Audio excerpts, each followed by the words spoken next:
ಎಲ್ರಿಗೂ ನಮಸ್ಕಾರ ಪ್ರಿಯ ವೀಕ್ಷಕರೇ, ನನ್ನ ಗುರುಪರಂಪರೆ ಯೂಟ್ಯೂಬ್ ಚಾನಲ್ಗೆ ಸ್ವಾಗತ. ನಾನು ನಿಮ್ಮ ಕೃಪಾ. ಇವತ್ತಿನ ವಿಷಯ ಏನು ಅಂತಂದರೆ 2025-2026 ರಾಹುಕೇತು ಪಥ ಬದಲಾವಣೆಯಿಂದ ಮಕರ ಲಗ್ನ ಆ್ಯಂಡ್ ಮಕರ ರಾಶಿಯವರಿಗೆ ಉಂಟಾಗುವಂತಹ ಶುಭ ಮತ್ತು ಅಶುಭ ಫಲಗಳ ಬಗ್ಗೆ ಮಾತಾಡ್ತಾ ಹೋಗ್ತೀನಿ. ಹಾಗೇನೇ ಯಾರಿಗಾದರೂ ಮಾಂತ್ರಿಕ ಬಾಧೆ, ನಕಾರಾತ್ಮಕ ಶಕ್ತಿಗಳ ಸಮಸ್ಯೆ ಇದ್ದಂತಹ ಸಂದರ್ಭದಲ್ಲಿ ನನ್ನ ವಾಟ್ಸಪ್ ನಂಬರ್ ಬಂದು 7019806595ಗೆ ವಾಟ್ಸಪ್ ಮುಖಾಂತರ ಸಂಪರ್ಕ ಮಾಡಿ ನೀವು ಅಪಾಯಿಂಟ್ಮೆಂಟ್ ತಗೊಂಡು ನೇರವಾಗಿ ಭೇಟಿ ಮಾಡಿ ಪರಿಹಾರಗಳನ್ನು ಕಂಡ್ಕೋಬೋದು. ಒಂದು. ಎರಡನೇದಾಗಿ, ಯಾರಿಗಾದರೂ ಮದ್ದಿಡು ಕ್ರಿಯೆ ಆದಂತಹ ಸಂದರ್ಭದಲ್ಲಿ ಪರಿಹಾರ ಆಗಿಲ್ಲ ಅಂತ ಹೇಳಿದಂತಹ ಸಂದರ್ಭದಲ್ಲಿ ನೇರವಾಗಿ ಭೇಟಿ ಆಗ್ಬೋದು. ಹಾಗೆ ಮಕರ ಲಗ್ನ ಆ್ಯಂಡ್ ಮಕರ ರಾಶಿಯವರಿಗೆ ಬಂದು ಜನ್ಮದಿಂದ ನಿಮಗೆ ರಾಹು 2ನೇ ಮನೆಯಲ್ಲಿ ಸಂಚಾರ ಅಂತ ಹೇಳ್ತೀನಿ. ಹಾಗೇನೇ ಇಲ್ಲಿ ಬಂದು ನಿಮಗೆ 2ನೇ ಸ್ಥಾನ ಬಂದು ಕುಟುಂಬ ಸ್ಥಾನ ಅಂತ ಆಗುತ್ತೆ. ಹಾಗೆ 2ನೇ ಕುಟುಂಬ ಸ್ಥಾನದಲ್ಲಿ ಸಂಚಾರ ಬಂದು ಇದು ಅಶುಭ ಉಂಟಾಗುತ್ತೆ ಅಂತ, ಅಶುಭ ಫಲಗಳನ್ನೇ ಹೆಚ್ಚಾಗಿ ಇರುತ್ತೆ. ಹಾಗೇನೇ ಜಾತಕರ ಪತ್ನಿಯು ಅಥವಾ ಪತಿ ಅಂತ ಏನಿದ್ದಾರೆ ಅವರಿಗೆ, ಅಂದರೆ ಈಗ ಒಂದು ಗಂಡಿನ ಜಾತಕ ಅಥವಾ ಒಂದು ಹೆಣ್ಣಿನ ಜಾತಕನ ನೀವು ಅನಲೈಸ್ ಮಾಡ್ಕೋಬೇಕು, ಅಥವಾ ನಾವು ಪೂರ್ತಿಯಾಗಿ ಓವರಲ್ ಆಗಿ ವ್ಯಕ್ತಿಯ ಚಾರ್ಟನ್ನು ಆಗಬೇಕು. ಈಗ ನಾನು ಗಂಡಿನ ಜಾತಕ ಆಗಿದ್ರೆ ಅವರ ಹೆಂಡತಿಗೆ ಏನಾದರೂ ಇತ್ತು ಅಂತಂದರೆ ಖಂಡಿತವಾಗ್ಲೂ ಅವರಿಗೆ, ಹೆಂಡತಿಗೆ ಗರ್ಭಕ್ಕೆ ಸಂಬಂಧಪಟ್ಟಂತಹ ತೊಂದರೆಗಳು ಉಂಟಾಗುತ್ತೆ. ಜೊತೆಗೆ ಹೆಣ್ಣಿನ ಜಾತಕ ಅಂತ ಆಗಿದ್ರೂ ನಿಮಗೆ ಏನಾದರೂ ನಿಮ್ಮ ಜಾತಕದಲ್ಲೇ ನೀವು ಗರ್ಭಿಣಿಯಾಗಿದ್ದರೆ ನಿಮಗೆ ಗರ್ಭಕ್ಕೆ ಸಂಬಂಧಪಟ್ಟಂತಹ ತೊಂದರೆಗಳು ಇದ್ದಕ್ಕಿದ್ದಂತೆ ಶುರುವಾಗುವಂಥದ್ದು ಆಗ್ಬಿಡುತ್ತೆ. ಜೊತೆಗೆ ಇದು ವಿಷಕ್ಕೆ ಸಂಬಂಧಪಟ್ಟಂತಹ ಒಂದು ವಿಷದಿಂದ ಆಗುವಂತಹ ಅಪಾಯಗಳು ಜಾಸ್ತಿ ಇರುತ್ತೆ. ಹಾಗೇನೇ ಬೇರೆಯವರ ಮಾತು ನಿಮಗೆ ತೊಂದರೆಯನ್ನು ಸಮೇತ ಕೊಡುತ್ತೆ. ಯಾರೋ ಮಾತಾಡಿ ನಿಮಗೆ ಏನೋ ಹೇಳಿ ಏನೋ ಮಾಡಿಬಿಟ್ರು ಅಂಥೇಳಿ ಸ್ಟ್ರೆಸ್ ಮಾಡ್ಕೋಬೇಡಿ. ಇದರಿಂದ ನಿಮಗೆ ಗರ್ಭಕ್ಕೆ ಸಮಸ್ಯೆಗಳು ಆಗುತ್ತೆ. ಹಾಗೇನೇ ಮಾನಸಿಕವಾಗಿ ನೊಂದ್ಕೋಬೇಡಿ ಅಂತ ಹೇಳ್ತೀನಿ. ಹಾಗೇನೆ ಇವರಿಗೆ ದಂತ ಮತ್ತು ಕಣ್ಣಿನ ಸಮಸ್ಯೆಗೆ ಸಂಬಂಧಪಟ್ಟಂಥ ತೊಂದರೆಗಳು ಉಂಟಾಗುತ್ತೆ. ಮಕರ ಲಗ್ನ ಮತ್ತು ಮಕರ ಲಗ್ನ ಮಕರ ರಾಶಿಯವರಿಗೆ ಹಲ್ಲಿಗೆ ಸಂಬಂಧಪಟ್ಟಂಥ ಸಮಸ್ಯೆಗಳು, ಒಂಥರ ಹಲ್ಲು ಜುಮ್ಮಾಗಿರ್ಬೋದು, ಅಥವಾ ಒಂದು ಹಲ್ಲು ಹುಳುಕಾಗಿರ್ಬೋದು, ಇಲ್ಲ ಯಾವುದೋ ಒಂದು ಸುಮ್ಮನೆ ಹಲ್ಲು ತೋರ್ಸೋಕ್ಕೆ ಅಂತ ಹೋಗಿರ್ತೀರಿ, ಆಗ ಡಾಕ್ಟ್ರು ತೆಗೆಯೋದೇ ಬೇಕಾಗಿರಲಿಲ್ಲ, ಒಂದೇನೋ ತೋರ್ಸಕ್ಕೆ ಹೋಗಿ ಇನ್ನೊಂದು ಹಲ್ಲು ತೆಗೆಯುವಂಥದ್ದು ಆಗೋಗ್ಬಿಡುತ್ತೆ. ಹಾಗಾಗಿ ಕಣ್ಣಿನ ಸಮಸ್ಯೆಗಳು ಉಂಟಾಗುತ್ತೆ. ಜೊತೆಗೆ ನೀವು ಇತರರಿಂದ ಮೋಸಕ್ಕೆ ಸಮೇತ ಒಳಗಾಗ್ತೀರಿ. ಅಧಿಕ ಖರ್ಚುಗಳು ಉಂಟಾಗುತ್ತೆ. ಆಕಸ್ಮಿಕವಾಗಿ ಧನನಷ್ಟ ಆಗುವಂಥದ್ದು. ಯಾರೋ ಹೇಳ್ತಾರೆ, ನಮ್ಮ ಮೇಡಮ್ ನಿಮಗೆ ನಾವೊಂದು 50,000 ರೂಪಾಯಿ ಇದೆ, ಈಗ ಸದ್ಯಕ್ಕೆ 50,000 ರೂಪಾಯಿ ಕೊಟ್ಟಿರ್ತೀವಿ, ಇನ್ನು ಆಮೇಲೆ 10,000 ಕೊಡ್ತೀನಿ, ಅವರು ಕೊಡೋದೇ ಇಲ್ಲ. ಈ ಥರ ಧನನಷ್ಟನೂ ಆಗುತ್ತೆ.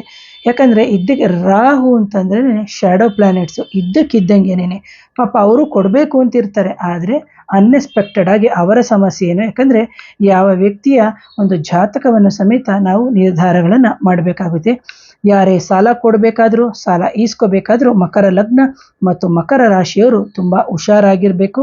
ಅಥವಾ ಯಾರೇ ಪರಿಹಾರಗಳನ್ನು ಮಾಡಿಕೊಂಡಾಗ, ಅಥವಾ ಯಾವುದೇ ರೀತಿಯ ಒಂದು ವ್ಯಾಪಾರ ಆಗಿರ್ಬೋದು, ಒಂದು ವ್ಯವಹಾರ ಆಗಿರ್ಬೋದು, ಒಂದು ಕೋರ್ಟ್ಗಳಾಗಿರ್ಬೋದು, ಒಂದು ಲಾಯರ್ಸ್ ಆಗಿರ್ಬೋದು, ಏನೇ ಆಗಿರ್ಬೋದು, ಒಂದು ಕ್ಲೈಂಟ್ಸ್ ಅಂತ ಬಂದಾಗ ನಮ್ಮ ಹತ್ರ ಇಷ್ಟಿದೆ ಆಮೇಲೆ ಕೊಡ್ತೀವಿ ಅಂತೇಳಿ ಕೊಡದೇ ಹೋಗೋದೇ ಇರುವಂಥದ್ದು, ಅಥವಾ ರೈತರಿಗೆ ಮೋಸ ಆಗುವಂಥದ್ದು, ಇವೆಲ್ಲವೂ ಇದೆ. ಆಕಸ್ಮಿಕವಾಗಿ ಧನ ನಷ್ಟ ಆಗುತ್ತೆ ಅಂತ ಹೇಳ್ತೀನಿ. ಹಾಗೆ ಕುಟುಂಬದಲ್ಲಿ ನಿಮಗೆ ಇದ್ದಕ್ಕಿದ್ದಂತೆ ಕಲಹಗಳು ಉಂಟಾಗುವಂಥದ್ದು ಹೆಚ್ಚಾಗಿರುತ್ತೆ. ಹಾಗಾಗಿ ಆದಷ್ಟು ನಿಮಗೆ ಕುಟುಂಬದಲ್ಲೂ ಸಮೇತ ಮಾಂತ್ರಿಕ, ಯಾಕಂದರೆ ನಿಮ್ಮ ಮನೆಯಲ್ಲಿ ಪ್ರೇತ ಬಾಧೆ, ನಕಾರಾತ್ಮಕ ಶಕ್ತಿಗಳ ಸಮಸ್ಯೆ ಕುಟುಂಬದಲ್ಲಿ ಬಾಧೆ ಇತ್ತು ಅಂತಂದರೆ ಅದಕ್ಕೆ ಹಲವಾರು ಕಡೆ ಸುತ್ತಿ ಪರಿಹಾರ ಆಗಿಲ್ಲ ಅಂತಂಥ ಸಂದರ್ಭದಲ್ಲಿ ನಿಮಗೆ ಇದು ಸೂಕ್ತವಾದಂಥ ಸಮಯದಲ್ಲಿ ನೀವು, ಯಾಕೆಂದರೆ ರಾಹು 2ನೇ ಮನೆಯಲ್ಲಿ ಇದ್ದಾನೆ, ಜೊತೆಗೆ ಗುರು ನಿಮಗೆ 2ನೇ ಮನೆಯನ್ನು ನೋಡ್ತಾನೆ.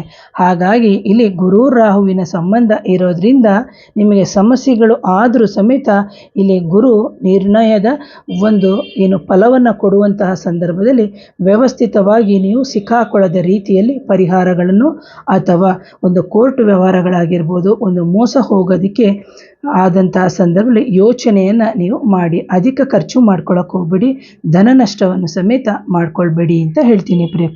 ಹಾಗೆಯೇ ಇವರಿಗೆ ವಿಧವೆಯರಿಂದ ಒಂದು ಮೋಸ ಆಗುವಂಥದ್ದು, ಅಥವಾ ವಿಧವೆಯಿಂದ ಅಪವಾದನೆಗೆ ಅಥವಾ ಒಂದು ಅಪಸ್ವರ, ಅಥವಾ ಅವರಿಂದ ಇವರು ತೊಂದರೆಗೆ ಒಳಗಾಗುವಂಥದ್ದು ಸಮೇತ ಇವರಲ್ಲಿ ಇರುತ್ತೆ. ಹಾಗಾಗಿ ಯೋಚನೆಯನ್ನು ಮಾಡಿ ನಿರ್ಧಾರಗಳನ್ನು ಮಾಡ್ಕೊಳ್ಳಿ ಅಂತ ಹೇಳ್ತೀನಿ. ಹಾಗೆ ಯಾವುದೇ ವಿಧವೆ ಅವರಿಗೂ ಸಮೇತ ನೀವು ಮಕರ ಲಗ್ನ ಮತ್ತು ಮಕರ ರಾಶಿಯವರು ಮೋಸ ಮಾಡಬೇಡಿ, ಯಾರಿಗೂ ಮೋಸ ಮಾಡಬಾರ್ದು. ಆದರೂ ನಿಮಗೆ ಈಗ ಗೋಚಾರದಲ್ಲಿ ಈ ಥರ ಫಲ ಇರೋದ್ರಿಂದ ತಾನಾಗೆ ಬಂದಂಥ ಸಂದರ್ಭದಲ್ಲಿ ಅವರು ಏನೋ ಸಮಸ್ಯೆಗಳು ಹೇಳೋಕ್ಕೆ ಅಂತ ಬಂದಾಗ ಅದನ್ನು ಸುಸೂತ್ರವಾಗಿ ಬಗೆಹರಿಸ್ಕೊಡಿ. ಬೇಕಾದರೆ 10,000 ತಗೊಳ್ಳೋ ಕಡೆಗೆ 8,000ನೇ ತಗೊಳ್ಳಿ, ಅಥವಾ 1,000 ತಗೊಳ್ಳೋ ಕಡೆಗೆ 300 ತಗೊಳ್ಳಿ, 200 ರೂಪಾಯಿ ಬಿಡಿ. ಆದರೆ ಅಲ್ಲಿ ಮಾಡಿದಂತಹ ಫಲದಿಂದ ನಿಮಗೆ ಮುಂದಿನ ದಿನದಲ್ಲಿ ಒಂದು ಲಾಭ ಆಗುತ್ತೆ, ಜೊತೆಗೆ ಒಳಿತಾಗುತ್ತೆ. ಯಾಕಂದರೆ ಶನಿ ಅಂತಂದಾಗಲೇ ನಾವು ವಯಸ್ಸಾದವರು, ವಿಧವೆಯರು, ಜೊತೆಗೆ ಅಂಗಹೀನರು ಇವರೆಲ್ಲರಿಗೂ ನಾವು ಸಂದರ್ಭದಲ್ಲಿ ಸಹಾಯವನ್ನು ನಾವು ಮಾಡಬೇಕಾಗುತ್ತೆ. ಹಾಗೆ 8ನೇ ಸ್ಥಾನದಲ್ಲಿ ನಿಮಗೆ ಕೇತು ಗೋಚಾರದಲ್ಲಿ ಸಂಚಾರ ಮಾಡೋದ್ರಿಂದ ನಿಮಗೆ ಹೆಚ್ಚಾಗಿ ಅಶುಭ ಫಲವನ್ನೇ ನೀಡ್ತಾನೆ. ಜಾತಕನಿಗೆ ಒಂದು ಮರಣ ಶಾಸನ ಪತ್ರಗಳಿಂದ ನಷ್ಟ ಆಗುವಂಥದ್ದು, ಯಾರೋ ನೀವು ನೋಡ್ಬೋದು ಒಂದು ಡೆತ್ ವಿಲ್ ಮಾಡಿರ್ತೀವಿ ನಾವು, ವಿಲ್ ಪತ್ರಗಳೆಲ್ಲ, ಅಥವಾ ಯಾವುದೋ ಗಂಡನ ಒಂದು LIC ಆಗಿರ್ಬೋದು, ಅಥವಾ ಯಾವುದೋ ಮರಣ ನಂತರ ನಮಗೆ ಸಿಗಬೇಕಾಗಿರುವ ಹಣಗಳು ಅಂತ ಏನಿದೆ ಅದರಿಂದ ಇದ್ದಕ್ಕಿಂತ ಆ ಪತ್ರಗಳಿಂದ ನಮಗೆ ನಷ್ಟ ಆಗೋದು, ಆ ಪತ್ರಗಳು ಎಲ್ಲೋ ಇಟ್ಬಿಟ್ಟಿದ್ದೀವಿ, ಇವೆಲ್ಲ ಒಂದು ರೀಸನ್ ಆಗುತ್ತೆ. ಹಾಗೆ ನಷ್ಟ ಆಗಿ ತೊಂದರೆಗೂ ಸಿಕ್ಕಾಕೋತಾರೆ. ಹಾಗೆ ವಾಸ್ತವಿಕವಾಗಿ ಹೆಚ್ಚಾಗಿ ಸಾಲವನ್ನು ಮಾಡಿಕೊಂಡು ತೊಂದರೆಯನ್ನು ಪಡ್ತಾರೆ. ಹಾಗೆ ಬಲವಂತವಾಗಿ ವಿದೇಶ ಯಾತ್ರೆ ಅಥವಾ ಪರಸ್ಥಳ ಯಾತ್ರೆ ಉಂಟಾಗುತ್ತೆ. ಅಂತಹ ಸಂದರ್ಭದಲ್ಲಿ ನೀವು ಇರಬೇಕಾದಂತಹ ಸ್ಥಳವಾಸವನ್ನು ಸಮೇತ ಯೋಚನೆಯನ್ನು ಮಾಡಿ ನಿರ್ಧಾರವನ್ನು ಮಾಡಿ. ಕಳ್ಳತನದಿಂದ ಆಭರಣ, ಚಿನ್ನ, ಧನಕ್ಕೆ ಅಪಾಯವಿದೆ. ನೀವು ಮನೇಲಿ ಏನೇ ಒಂದು ಹಣ ಇಟ್ಟಿದ್ರಿ ಅಥವಾ ಧನ ಇಟ್ಟಿದ್ರಿ, ಹಣ ಧನ ಎಲ್ಲ ಒಂದೇನೇ, ಆದರೂ ಚಿನ್ನ ಇಟ್ಟಿದ್ರಿ, ಇವೆಲ್ಲವೂ ಇಟ್ಟಿದ್ರೆ ಎಲ್ಲೋ ಮಿಸ್ಪ್ಲೇಸ್ ಆಗಿದೆ ಅಂತ ಹೇಳುವಂಥದ್ದು. ಜೊತೆಗೆ ಸಂಬಂಧಗಳಿಂದ ನಿಮಗೆ ಅಥವಾ ಹೆಂಡತಿ ಕಡೆ ಅಂತ ನಾವೇನು ಹೇಳ್ತೀವಿ ಸಹಕಾರ ಇರಲ್ಲ. ಇಂಥ ಸಂದರ್ಭದಲ್ಲಿ ವಿಷದಿಂದ ಅಪಾಯ ಅಥವಾ ವಿಷ ಜಂತುಗಳ ಒಂದು ಅಪಾಯ, ಶಸ್ತ್ರಚಿಕಿತ್ಸೆ ಆಗುವಂಥದ್ದು, ಜೊತೆಗೆ ಆ ಹೊಟ್ಟೆಯಲ್ಲಿ ಅಲ್ಸರ್ ಆಗುವಂಥದ್ದು, ಚರ್ಮಕ್ಕೆ ಸಂಬಂಧಪಟ್ಟಂಥ ವ್ಯಾಧಿಗಳು ಬರೋದು, ಕೆರೆತಗಳು ಉಂಟಾಗುವಂಥದ್ದು, ಪ್ರಜ್ಞೆ ಒಂಥರ ಸಡನ್ನಾಗಿ ನೀವು ಅನ್ಕಾನ್ಷಿಯಸ್ ಆಗಿ ಬೀಳುವಂಥದ್ದು, ಅಥವಾ ಭಯದ ವಾತಾವರಣ ನಿಮಗೆ ಉಂಟಾಗುತ್ತೆ. ಜೊತೆಗೆ ಪೈಲ್ಸು, ಪಿಸ್ಟುಲ ಅಂತ ಏನಾದರೂ ಆ ಥರ ಸಮಸ್ಯೆಗಳು ಇತ್ತು ಅಂತಂದರೆ ಶಸ್ತ್ರಚಿಕಿತ್ಸೆಗೆ ಹೋಗುವಂಥದ್ದು ಜಾಸ್ತಿ ಇರುತ್ತೆ. ಯಾಕಂದರೆ 2ನೇ ಮನೆ ನಾವು ತಿನ್ನುವಂತಹ ಜಾಗ, 8ನೇ ಮನೆ ಅಂತಂದಾಗ ನಾವು ಅದನ್ನು ಹೊರಗಡೆ ಹಾಕುವಂತಹ ಜಾಗ. ಹಾಗಾಗಿ ನಿಮಗೆ ಒಂದು ದೇಹದಲ್ಲಿ ಬಿಸಿ ಬಿಸಿಯಾಗಿ ಮೂತ್ರದ ಮುಖಾಂತರ ಅಥವಾ ಮಲ ವಿಸರ್ಜನೆಯ ಮುಖಾಂತರ ಹೋಗಿ ನಿಮಗೆ ಅದೊಂಥರ ಕೆರೆತ ಬಂದು ಅವೆಲ್ಲವೂ ಏನು ಫಿಷರು, ಫಿಸ್ಟುಲಾ, ಪೈಲ್ಸು ಇದೆಲ್ಲ ಆಗುತ್ತೆ. ಅದಕ್ಕೆ ಸರಿಯಾದಂತಹ ಸೂಕ್ತವಾದಂತಹ ಪರಿಹಾರಗಳನ್ನು ನೀವು ಮಾಡ್ಕೊಳ್ಳಿ ಅಂತ ಹೇಳ್ತೀನಿ. ಹಾಗೆ ಆರೋಗ್ಯದ ಸಮಸ್ಯೆಯಲ್ಲಿ ನಿಮಗೆ ವೈದ್ಯರನ್ನು ಭೇಟಿ ಮಾಡಿ. ಅದರ ಜೊತೆಗೆ ಮಾಂತ್ರಿಕ ಬಾಧೆ, ನಕಾರಾತ್ಮಕ ಶಕ್ತಿಗಳ ಸಮಸ್ಯೆ ಇದ್ದಂಥ ಸಂದರ್ಭದಲ್ಲಿ ಇನ್ನೂ ಹೆಚ್ಚಿನ ರೀತಿಯಲ್ಲಿ ಸಮಸ್ಯೆಗಳು ಉಂಟಾಗುತ್ತೆ. ಹಾಗಾಗಿ ಆಧ್ಯಾತ್ಮಿಕ ಚಿಂತಕರು ಅಥವಾ ನಮ್ಮಂಥ ಭೂತ ವೈದ್ಯರನ್ನು ಸಂಪರ್ಕಿಸಿ ನಿಮ್ಮ ಆರೋಗ್ಯದ ಬಗ್ಗೆ ಕಾಳಜಿಯನ್ನು ತಗೊಳ್ಳಿ ಅಂತ ಹೇಳ್ತೀನಿ. ಹಾಗೆ ಇದು ಓವರಾಲ್ ಆಗಿ ಪ್ರಿಡಿಕ್ಷನ್ ಇರುತ್ತೆ, ಆದರೂ ನಿಮ್ಮ ಮೂಲ ಜಾತಕವನ್ನು ನಾವು ನೋಡಿ ನಿರ್ಣಯನ ಮಾಡಿ ಆನಂತರ ಫಲವನ್ನು ನಾವು ನಿರ್ಣಯವನ್ನು ಮಾಡಬೇಕಾಗುತ್ತೆ ಅಂತ ಹೇಳ್ತೀನಿ ಪ್ರೇಕ್ಷಕರೇ. ಹಾಗೆಯೇ ನಿಮಗೆ ಬಂದು ಇಲ್ಲಿ ಪರಿಹಾರ ಅಂತ ಹೇಳಿದಂತಹ ಸಂದರ್ಭದಲ್ಲಿ ನೀವು ಶನಿಮಾತ್ಮ ಅಂತ ಏನಿದ್ದಾನೆ ಅಥವಾ ಶನಿದೇವರು ಅಂತ ಏನಿದ್ದಾರೆ, ಪ್ರತಿ ಶನಿವಾರದಂದು ಆ ಶನೇಶ್ವರ ಸ್ವಾಮಿಯ ದೇವಸ್ಥಾನಗಳಿಗೆ ಹೋಗಿ ನೀವು ಎಳ್ಳೆಣ್ಣೆಯನ್ನು ಅಭಿಷೇಕಕ್ಕೆ ಕೊಟ್ಟು ನೀವು ಅಲ್ಲಿ ಒಂದು ಅರ್ಧ ಮುಕ್ಕಾಲು ಗಂಟೆ ಅಂತ ಕೂತು ನೀವು ಅಲ್ಲಿ ಬರೋದ್ರಿಂದ ಖಂಡಿತವಾಗ್ಲೂ ಒಳ್ಳೆಯದಾಗುತ್ತೆ ಅಂತ ಹೇಳ್ತೀನಿ.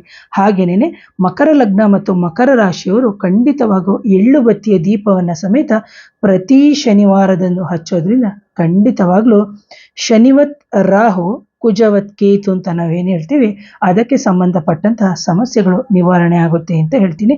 ಹಾಗೆ ನಿಮ್ಮ ಕುಲದೇವರನ್ನು ಒಂದು ಸ್ಮರಣೆಯನ್ನು ಮಾಡಿ, ಕುಲದೇವರ ಕ್ಷೇತ್ರಗಳಿಗೆ ಭೇಟಿ ಕೊಡಿ. ಹಾಗೆಯೇ ಶನಿ ಅಂತ ಹೇಳಿದರೆ ನಿಯತ್ತಿನ ಗ್ರಹ, ಸರಿಯಾದ ಸಮಯದಲ್ಲಿ ನಮಗೆ ಶಿಕ್ಷೆಯನ್ನು ಕೊಟ್ಟು ಸರಿಯಾದ ಸಮಯದಲ್ಲಿ ನಿಮಗೆ ಸೂಕ್ತವಾದಂತಹ ಬುದ್ಧಿಯನ್ನು ಕಲಿಸುವಂತಹ, ಈಗಾಗಲೇ ನೀವು 7.5 ಸಾಕಷ್ಟು ನಿಮಗೆ ಹೊಡೆತಗಳು ಬಿದ್ದಿದೆ ಕಳೆದ 5 ವರ್ಷದಿಂದ, ಆದರೂ ನೀವು ತಿದ್ದುಕೊಳ್ಬೇಕಾಗುತ್ತೆ. ನಾನು ಯಾರು, ನನಗೆ ಇವೆಲ್ಲವೂ ಯಾಕೆ ಬಂತು, ಜೊತೆಗೆ ಸಮಾಜ ಅಂದರೆ ಏನು, ನನಗೆ ಯಾರು ಆಗ್ತಾರೆ, ಯಾರು ಆಗಬರಲ್ಲ ಅಂತ ಹೇಳಿ ನಿಮಗೆ ಈಗಾಗಲೇ ಎಲ್ಲವೂ ಗೊತ್ತಾಗಿದೆ. ಸೊ ಮುಂದಿನ ದಿನದಲ್ಲಿ ನೀವು ಇವೆಲ್ಲವನ್ನು ಸರಿದೂಗಿಸ್ಕೊಂಡು ಹೋಗಿ ಅಂತ ಹೇಳ್ತೀನಿ. ಹಾಗೆ ಯಾರಿಗಾದರೂ ಮಾಂತ್ರಿಕ ಬಾಧೆ, ನಕಾರಾತ್ಮಕ ಶಕ್ತಿಗಳ ಸಮಸ್ಯೆ ಇದ್ದಂಥ ಸಂದರ್ಭದಲ್ಲಿ ನನ್ನ ನೇರ ಭೇಟಿಗೆ ಅವಕಾಶ ಇರುತ್ತೆ. ನನ್ನ ವಾಟ್ಸಪ್ ನಂಬರ್ ಬಂದು 7019806595ಗೆ ವಾಟ್ಸಪ್ ಮುಖಾಂತರ ಸಂಪರ್ಕ ಮಾಡಿ ಅಂತ ಹೇಳ್ತಾ ಇವತ್ತಿನ ವಿಡಿಯೋನ ಮುಗಿಸ್ತೀನಿ. ಮತ್ತೊಮ್ಮೆ ಧನ್ಯವಾದಗಳು.